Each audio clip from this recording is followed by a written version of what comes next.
Bad Business Exposed, Episode 2 begins now. So, Bad Business Exposed. This is where we expose bad business, featured by a seller, a business itself, major company. If business is not being conducted properly, or an attempted scam, or flat out just blasphemy occurs during a transaction, it has a chance of being exposed. And it's not to expose in a really harsh type of way, but to learn from it, learn from the mistake, and really teach a lesson on what type of business should be conducted. And it's just as simple as that. So today we have Mercari. Mercari is an app, as a lot of people know now. They are featured on television, and they are in commercials. So they have upped the advertising for this business. And Mercari is definitely a mixed bag of bad and good. If you just Google Mercari online, you can see a lot of negative reviews, almost outshadows the positive. People have had success selling, people have had success buying, people have had nightmares buying, people have had nightmares trying to sell and get banned for no reason. There's a lot of those type of cases, similar to an eBay. We're dealing with Mercari, and I personally have dealt with Mercari at least 50-60 times, and I've had, for the most part, mixed bag results. So we're going to take a look here in a second of what I dealt with. So I ended up looking for a pair of Jordans to buy, a pair of Jordan 1s. So I offered the seller $162. She accepted it. Now you have 3 days to ship out the item. As soon as she accepted my offer, which is cool, she goes, "I'll be shipping by tomorrow." And she goes, "Morning." So I'll be shipping out by tomorrow morning. Same sentence. And I go, "Okay, thanks." Same day. So 5 days later, I saw there was no tracking number. A couple days later, I saw there was no tracking, but I wasn't going to bug her. But the Mercari rule is you have to ship 3 days.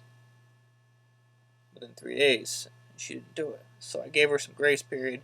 Usually, you have to report it to Mercari for them to enforce the rule, which is most other companies, businesses that have that rule, enforce it right away by automation, I believe.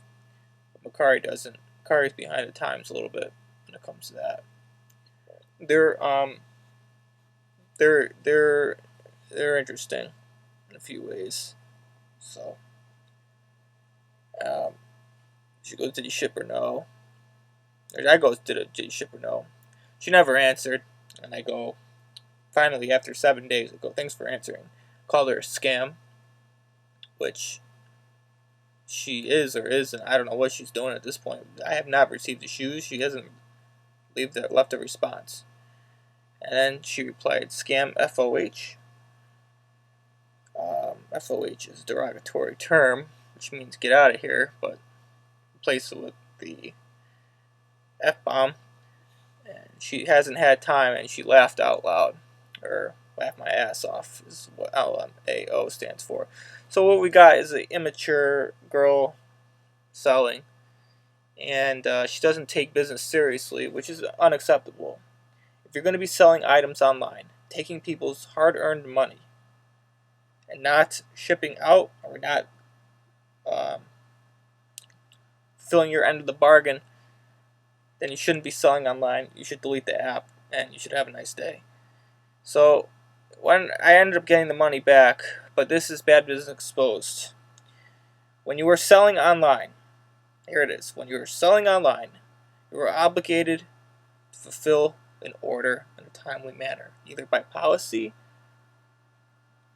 or just by a timely manner, and you're supposed to have great communication if you were going to be late on not shipping the item. And this person, unfortunately, did not fulfill her obligation on any sort of way. Period. So this is Bad Business Exposed, Mercari seller. Unfortunately, this will not be the last case with Mercari. And if you're buying shoes from this website on this app, just letting you know about 70% of the items are not legitimate when it comes to the footwear department. So be careful. Take that for what it's worth, and God bless you. So that is Bad Business Exposed. Next episode, we'll see what it brings. But I'm telling you right now, if you're going to be selling online, good tucked, good business, or you're toast. That is all.